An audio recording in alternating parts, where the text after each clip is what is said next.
Ici, j'aimerais te parler de quelque chose que j'ai mis très longtemps à faire. Chanter. Petite, je voulais chanter. Pas seulement écouter de la musique, pas seulement fredonner dans ma tête. Chanter. Vraiment. Mais dans ma famille, très conservatrice, très attachée au code et aux apparences, une femme qui chante, c'était mal vu. Heureusement pour eux qu'ils ont évolué avec le temps. On associait ça à la shira, la femme qui chante en public. Celle dont on disait du mal, celle qu'il ne fallait surtout pas devenir. Alors, j'ai tué cette envie pendant des années, des décennies. Mais le corps, lui, n'oublie jamais ce dont il a besoin. Ce mot, shira, désignait autrefois les femmes qui chantaient, dansaient, performaient au Maghreb, des artistes. Et pourtant, dans beaucoup de familles, ce mot était une insulte, une mise en garde, une frontière invisible entre le respectable et l'infréquentable. Mais voici ce que l'histoire nous dit aujourd'hui. Les chirettes étaient des gardiennes de la mémoire orale, des poétesses, des résistantes. Certaines ont traversé le protectorat français, les guerres, les silences imposés, et elles chantaient pour exprimer tout cela. Aujourd'hui, elles sont reconnues comme de grandes artistes, des figures du patrimoine culturel maghrébin. La perception a bien changé, la société a évolué, mais pendant ce temps-là, combien de petites filles ont eu leur voix? La honte culturelle est un mécanisme neurocognitif puissant. Elle agit exactement comme la douleur physique. Elle crée des circuits d'évitement dans le cerveau. Et ces circuits, une fois gravés dans l'enfance, peuvent tenir des années. C'est ce qu'on appelle le conditionnement émotionnel précoce. Et il est réel, profond et heureusement réversible. En 2020, quelque chose s'est mis à trembler en moi. Pas une décision rationnelle, pas un projet planifié, un besoin, presque physique.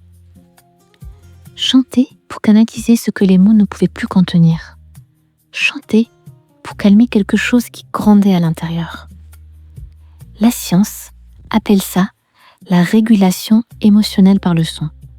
Quand les émotions débordent, les structures langagières du cerveau, le corps, cherchent d'autres voies de sortie.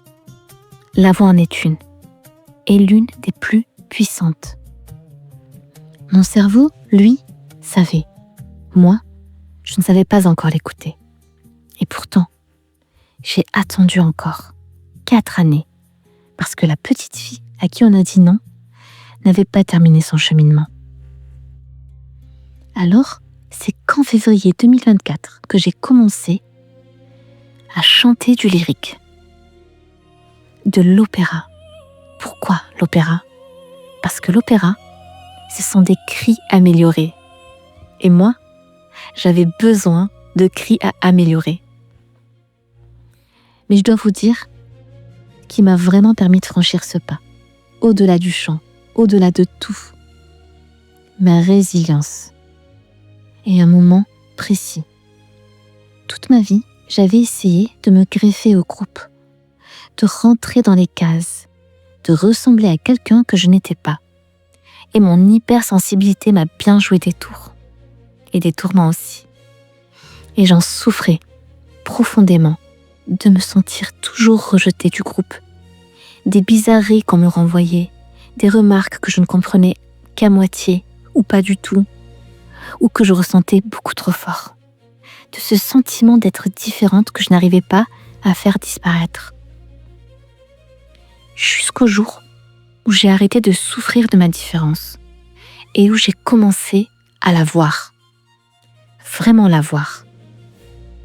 L'accepter, la nommer et apprendre à l'aimer. Ce que j'avais passé des années à tenter de cacher, ma façon atypique de penser, de ressentir, de percevoir le monde, C'était exactement ce qui faisait toute ma force. Mais je ne le savais pas. J'en étais à des années de lumière. La différence n'est pas ce que je devais surmonter. C'était ce que je devais devenir. Ce que je devais assumer. Et le chant est arrivé quand j'ai enfin eu la paix avec qui j'étais. Pas un hasard. Et ce que j'ai découvert, ce que mon cerveau a redécouvert, c'est quelque chose que la science confirme depuis des années. Chanter, c'est l'une des rares activités qui active simultanément les deux hémisphères du cerveau.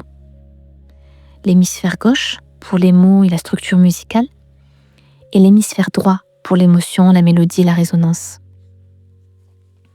Le chant lyrique, en particulier, engage le nerf vague, ce grand régulateur du système nerveux autonome. Il diminue le cortisol, augmente les endorphines et l'ocytocine. Il agit littéralement comme un antistress naturel. C'était thérapeutique pour cette hyperactivité cognitive que je ne savais plus comment taire. Au sens propre, pas métaphoriquement. Et quelque chose s'est ouvert. J'ai commencé à vouloir non plus seulement interpréter, mais créer. Écrire mes propres chansons, composer mes propres mélodies. L'avoir retrouvée m'a débloqué en grande partie la créativité. Alors, je vous pose cette question aujourd'hui. Qu'est-ce que vous avez dû ? Pas forcément le chant, peut-être la danse, la peinture, l'écriture, le théâtre. Quelque chose qu'on vous a dit de ne pas faire, qui n'était pas pour une personne comme vous, pas dans une famille comme la vôtre. Ces interdits-là ne disparaissent pas d'eux-mêmes. Ils s'installent dans le corps, doucement, tranquillement, dans les réflexes, dans la voix qui se serre quand on ose imaginer. Mais ils ne sont pas permanents. La neuroplasticité, la capacité du cerveau à se reconstruire, est votre allié. Le cerveau adulte peut créer de nouveaux circuits. Les neurosciences l'ont largement démontré. De nouvelles associations, remplacer progressivement la honte par la liberté. Et la liberté, c'est elle qui vous fait grandir. C'est elle qui lève tous les freins. Il n'est jamais trop tard pour reprendre ce qu'on a laissé. Moi, j'ai attendu près d'un demi-siècle. Et ce que je ressens aujourd'hui, quand je chante, quand je crée, quand ma voix porte quelque chose que j'ai longtemps tu, aucun mot ne peut le mesurer. Et je vous repose la question.